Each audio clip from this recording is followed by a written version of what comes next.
नमस्कार, आप सभी का स्वागत है एक और नई एनालिसिस में। और आज के इस एनालिसिस में हम जिस स्टॉक के बारे में बात करने वाले हैं वो अपने सेक्टर का 33% मार्केट शेयर होल्ड करता है और उस कंपनी ने पिछले 5 सालों में 161% का रिटर्न दिया है। जी हाँ, 161% का रिटर्न दिया है। तो नमस्कार, आप सभी का स्वागत है एक और नई एनालिसिस में। और आज के इस एनालिसिस में हम जिस स्टॉक के बारे में बात करने वाले हैं उसका नाम है सेरा सैनिटरीवेयर। बिजनेस ओवरव्यू की बात करें तो कंपनी की मार्केट कैप देखें तो 60,000 करोड़ है, जो कि इसे एक स्मॉल कैप बनाती है। कंपनी का सेक्टर देखें तो ये करेंटली सैनिटरीवेयर सेक्टर के अंडर आता है। और 2-3 पॉइंट जो हम हर कंपनी के बारे में बताते हैं कि कंपनी 20% मार्केट शेयर होल्ड करती है out of total 60% of organised market. तो ये सेक्टर ऐसा है कि इसमें 60% ऑर्गेनाइज्ड मार्केट है और 40% अनऑर्गेनाइज्ड मार्केट है। कंपनी का नेट प्रॉफिट डिक्लाइन हुआ है 48.3% से, जबकि कॉन्ट्राडिक्टिंग टू दिस कंपनी का सेल्स 11% से बढ़ा है। 161% के रिटर्न्स दिए हैं कंपनी ने पिछले 5 सालों में। बट करेंटली 2026 में कंपनी ने 27% का डाउनसाइड ट्रैक करा है। हिस्ट्री की बात करते हैं तो कंपनी 1980 में शुरू हुई थी by Vikram Somani under MSG group. 1986 आते आते कंपनी ने अपना पहला प्लांट सेटअप करा, कहाँ, महसाना, गुजरात में। जुलाई 5, 2002 में कंपनी सबसे पहली बार लिस्ट हुई बीएससी में under a price band of 10 से 12। सितंबर 2, 2010 से कंपनी का सबसे पहला बोनस शेयर इशू हुआ एट अ रेशियो ऑफ 1:1। 2018 में कंपनी ने 8 करोड़ की इन्वेस्टमेंट करी माइलो टाइल्स में। और ये एक टाइल वेंडिंग कंपनी है जो कि in future as a bad debt consider हुई। बैड डेट अगर आपको नहीं पता तो इसका मतलब है कंपनी ने कहीं इन्वेस्टमेंट करी और वो वर्कआउट नहीं करी। फिर 2021 में आते आते कंपनी ने अपने अंजलि टाइल्स में 51% का स्टेक बेचा, जिसकी वैल्यू 28.69 CR के आसपास थी। और ये कंपनी ने खरीदा कब था, 2012 में। तो मोर और लेस कंपनी ने 8 से 9 साल होल्ड करा। रिसेंटली 2025 में कंपनी ने रिसेंटली 2 LLP से एग्जिट करा। सबसे पहला आता है पैकार्ड पैकेजिंग LLP, फिर आता है हमारा रेयर पॉलीमर आर्ट्स लिमिटेड, माफ कीजिएगा LLP। इन दोनों की टोटल वर्थ 18.7 करोड़ थी, जिसमें से कंपनी ने एग्जिट करा। मैनेजमेंट की अगर हम बात करें तो इनके MD आते हैं विक्रम सोमानी, ये इनके चेयरमैन हैं सिंस 2008 अगस्त 13 से। ये डायरेक्टली 17.57% का स्टेक रखते हैं प्रमोटर होल्डिंग में। फिर आती हैं जॉइंट MD दीपशिका खेतान, ये सेकेंड जनरेशन सोमानी फैमिली से बिलोंग करती हैं और ये 2015 में एज अ डायरेक्टर ज्वाइन हुई और ये बाय 2020 MD बन चुकी थी। फिर आते हैं CEO सुभाष चंद्र कोठारी, इनके prior experiences Welspun flooring, Orient well और भी काफ़ी नामी ग्रामी कंपनीज में हैं। इनके खिलाफ कोई प्रायर कंप्लायंस या FIR हमें नहीं मिला। लोकेशंस की बात करते हैं तो currently Cera third largest sanitary ware producer है इंडिया में। इसके पास 1000+ to be precise 1067 retail chain की फैमिली है, जो कि कंपनी ने पिछले 3 से 4 सालों में एक्सपैंड करी है।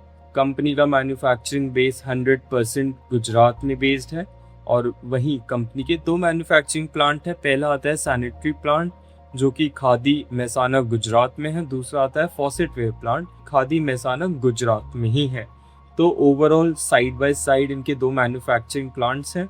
और कंपनी का रीसेंट एक केपेक्स आया है ग्रीनफील्ड एक्सपेंशन के नाम से, माफ कीजिएगा ग्रीनफील्ड के नाम से, जहां पे कंपनी ने 130 करोड़ की डिप्लॉयमेंट करी है। और करेंट सिनेरियो की बात करें तो 85% of the land has been acquired और आने 4 से 5 सालों में कंपनी वहां सेटअप हो जाएगी, ऐसा कंपनी का मानना है। शेयर होल्डिंग पैटर्न की बात करते हैं तो प्रमोटर करेंटली 56% की होल्डिंग रखते हैं, वहीं पब्लिक 14.5% की, DIIs 14.4% की, FIIs 15%। तो आप देखेंगे DIIs और FIIs की काफ़ी रुचि है इस सेरा सैनिटरी वेयर के अंदर। और अभी तक कंपनी ने क्या क्या बोनसेस स्प्लिट्स दिए हैं वो देख लेते हैं। 2010 में कंपनी का सबसे पहला स्टॉक स्प्लिट हुआ विद रेशियो ऑफ 2:1। 2010 में कंपनी ने एक और बोनस स्प्लिट इशू करा विद रेशियो 1:1। 2024 में अगस्त के टाइम कंपनी ने 130 करोड़ का बायबैक करा था ड्यूरिंग अगस्त, और ये बायबैक का प्राइस अगर मैं बताऊं तो क्लोज टू 12,000 था। जी हाँ, सेरा जो कंपनी है जो आज 4,000 से 4.5 के आसपास ट्रेड कर रही है, ये एक टाइम पे 12,000 होती थी। तो जब 12,000 थी तब कंपनी ने बायबैक करा। सेक्टोरल एनालिसिस की बात करते हैं तो करंट मार्केट साइज अगर हम इस सेक्टर का देखें तो 68.4 बिलियन है, जो कि CAGR के हिसाब से 6.7% के CAGR से ग्रो करती है। सैनिटरी वेयर का सेक्टर अगर हम देखें तो दो में बंटता है। पहला आता है ऑर्गेनाइज जहाँ पे 60% होल्डिंग है, फिर आता है अनऑर्गेनाइज जहाँ पे 40% होल्डिंग है। मेजर टेलविंड्स की अगर हम बात करें इस सेक्टर की, टेलविंड्स का मतलब होता है एडवांटेजेस। तो मेजर एडवांटेजेस की बात करें तो सबसे पहला आता है अर्बनाइजेशन। जैसे जैसे लोग अर्बनाइज ज़्यादा हो रहे हैं, वो मॉडर्न टेक्निक्स में ज़्यादा शिफ्ट कर रहे हैं, तो कंपनी को प्रॉफिट मिलता है इससे। प्रीमियमाइजेशन, लोगों के हाथ में पैसा आ रहा है और वो खर्च करने में विलिंग है, तो ये काफ़ी अच्छी बात है और ये एक मेजर टेलविंड देता है इस सेक्टर को। गवर्नमेंट सपोर्ट, अगर आपको पता होगा कि गवर्नमेंट ने काफ़ी स्कीम्स निकाली है, हर घर शौचालय, स्वच्छ भारत अभियान, तो ये भी इनडायरेक्टली सपोर्ट देती हैं इन सेक्टर्स को। अब मेजर हेडविंड्स की अगर हम बात करें, हेडविंड्स का मतलब होता है डिसएडवांटेजेस। तो रियल इस्टेट स्लो डाउन, पिछले कई सालों से रियल इस्टेट में काफ़ी एक स्लो डाउन हम देख सकते हैं, जिसका मतलब है, अब मैं आपको एक सिनेरियो से बताता हूँ कि जब रियल इस्टेट बनेगा तो वहाँ वॉशरूम्स ये सब बनते हैं। जब रियल इस्टेट बनेगा तो वहाँ वॉशरूम्स इन सब की नीड भी आएगी, और सिंस रियल इस्टेट अभी स्लो डाउन है तो ये सेक्टर भी अभी स्लो डाउन रहेगा। अब बात आती है पोस्ट कोविड। ये मेरी एक पर्सनल थ्योरी है। ड्यूरिंग कोविड बहुत सारे लोग घर पे रहे, और सिंस वो इतने टाइम से घर पे रहे, जब कोविड ठीक हुआ बहुत लोगों ने रेनोवेशन करवाई, और सिंस उन्होंने रेनोवेशन करवाई तो वॉशरूम्स काफ़ी एक मेजर सेगमेंट आ जाता है, तो उसकी भी रेनोवेशन हुई। तो कोविड के टाइम कंपनी के स्टॉक प्राइसेस में काफ़ी एक सर्ज दिखा हमें, बट उसके बाद से डिक्लाइन नहीं बोल सकते, मतलब साइडवेज, स्लो साइडवेज है। तो आप समझ सकते हैं अगर मेरी थ्योरी आप समझ पाए तो। फिर एक और पॉइंट है, जिंक और ब्रास के प्राइसेस बढ़ते जा रहे हैं, जो कि डायरेक्टली इम्पैक्ट करते हैं इस सेक्टर के मार्जिन्स को। अब फैक्टर्स की बात करते हैं जो कि इफेक्ट कर रहे हैं। आरबीआई का रेपो रेट अगर हम करंट देखें तो 5.2 के आसपास है, जो कि ऑन एन एवरेज 6.6 रहता है। इसका मतलब है सरकार चाहती है लोगों के पास पैसा रहे, तो इसलिए ये रेट कम है, और यही रेपो रेट का खेल शुरू होता है। ये बहुत कॉम्प्लिकेटेड है, तो ये एक मेजर टेलविंड है, टेलविंड एडवांटेज जिसे हम कंसिडर करते हैं। फिर होम लोन की अगर हम बात करें तो home loan on an average 7.5 से 8% के आसपास रहता है, तो ये अभी भी इसी के आसपास है, तो ये न्यूट्रल साइड में है। गवर्नमेंट की बात करें तो जैसा मैंने बताया, स्वच्छ भारत अभियान, हर घर शौचालय, और भी काफ़ी स्कीम्स हैं, तो गवर्नमेंट भी इसे एक्टिवली पुश कर रही है, तो ये भी एक एडवांटेज है। प्रोजेक्ट डिलेज, जैसा मैंने बताया, रियल इस्टेट स्लो डाउन है, तो प्रोजेक्ट्स डिले हो रहे हैं, और ये एक मेजर हेडविंड है, इसे हम डिसएडवांटेज में काउंट करते हैं। प्रीमियम हाउसिंग्स की डिमांड बढ़ रही है, तो ये स्टॉक में उनकी डिमांड रिफ्लेक्ट होगी। नेचुरल गैस की अगर हम बात करें तो हाल फिलहाल में सरकार ने समझा है कि उसको अपनी रिसोर्सेज में ज़्यादा भरोसा रखना पड़ेगा, रिन्यूएबल रिसोर्सेज की तरफ ज़्यादा जाना पड़ेगा, और सिंस वो जितना जाएगी नेचुरल रिसोर्सेज और रिन्यूएबल रिसोर्सेज की तरफ, मार्जिन उतने ही एक्सपैंड होंगे, और सिंस मार्जिन एक्सपैंड होंगे कंपनी के प्रॉफिट के नंबर्स बढ़ेंगे, तो ये भी एक मेजर टेलविंड है। ब्रास और जिंक के प्राइसेस जैसे मैंने बताया ये बढ़ रहे हैं, और ये डायरेक्टली इम्पैक्ट करते हैं इस सेक्टर के हेडविंड्स को। अगर हम मोर और लेस देखें तो एडवांटेजेस का नंबर काफ़ी ज़्यादा है, तो ये सेक्टर अभी करेंटली डिप में है, थोड़ा सा हम और करेक्शन एक्सपेक्ट कर रहे हैं इस सेक्टर में, फिर एक टर्न अराउंड हम यहाँ एक्सपेक्ट कर सकते हैं। फंडामेंटल्स की अगर हम बात करें तो करेंट पी अगर हम देखें सेरा का, तो सेरा का पी 28 से 26 के आसपास है करेंट पी, जबकि सेक्टर का पी 35 से 45 के आसपास। सेरा अंडर वैल्यूड है। पीईजी की बात करते हैं तो करेंटली पीईजी हमने कैलकुलेट करा सेरा का पिछले 5 साल का डेटा लेके तो 1.5 आ रहा है, जो कि इसे अंडर वैल्यू बनाती है, माफ कीजिएगा, जो कि इसे ओवर वैल्यू बनाती है। मतलब ये काफी एक्सपेंसिव है। जब ये 1 से नीचे होगा तब ये वैल्यू बाय होगा। सेल्स और मार्जिन्स की बात करते हैं तो कंपनी का अगर हम 2014 से अभी करेंट टिल दिस डेट देखें तो कंपनी के मार्जिन्स भी बढ़े हैं और कंपनी के सेल्स नंबर भी बढ़े हैं। ये काफ़ी इंटरेस्टिंग बात है। बहुत बार क्या होता है, कंपनी के सेल्स के नंबर बढ़ते हैं बट मार्जिन्स के डिक्लाइन हो जाते हैं या साइडवेज रहते हैं। बट कंपनी ने काफ़ी अच्छा काम करा है कि सेल्स के साथ साथ कंपनी के मार्जिन्स के नंबर भी बढ़े हैं। अब इंट्रिंसिक वैल्यू की अगर हम बात करें, इंट्रिंसिक वैल्यू बोले या इंट्रिंसिक प्राइस बोले तो मोर और लेस 4200 से लेके 4400 के आसपास इसकी वैल्यू हमें पता लग रही है। हमने डिस्काउंटेड कैश फ्लो का मेथड यूज़ करा है और अगर मेरा एक ओपिनियन आप लेना चाहेंगे 4000 तक आने का, क्योंकि मुझे एक ट्रिगर पॉइंट लग रहा है कि यहाँ से बढ़ना चाहिए। ये एक वैल्यू बाय है। 4200 आप हल्का सा प्रीमियम में खरीदेंगे, ऐसा मेरा मानना है। पीबीटी की बात करते हैं, पीबीटी और डिविडेंड्स। तो अगर हम प्रॉफिट बिफोर टैक्स देखें 2014 से लेके टिल दिस डेट पीबीटी बढ़ा है। पीबीटी के साथ साथ कंपनी का डिविडेंड भी काफ़ी अच्छा बढ़ा है। ये मैंने एक्सपेक्ट नहीं करा था जब मैं रिसर्च कर रहा था इस कंपनी के बारे में कि कंपनी कैपिटल एप्रिसिएशन के साथ साथ डिविडेंड्स भी दे रही है। बहुत बार होता है ओएनजीसी, गेल, आपको पता है ये सारी कंपनीज डिविडेंड्स के लिए चलती हैं और जब भी आपको कोई कैपिटल एप्रिसिएशन के लिए चाहिए तो आपको एक अलग से रिसर्च करनी पड़ती है। बट आउट ऑफ मैंने जितनी वीडियोस बनाई हैं उसमें मार्जिन्स के साथ साथ प्रॉफिट्स के साथ साथ डिविडेंड भी बढ़ा है। डिविडेंड काफ़ी एक प्लस पॉइंट आ जाता है। अब डेट टू एसेट और डेट टू इक्विटी की अगर हम बात करें तो डेट टू एसेट 0.033 है, डेट टू इक्विटी 0.044 है, क्लोज टू नेग्लिजिबल।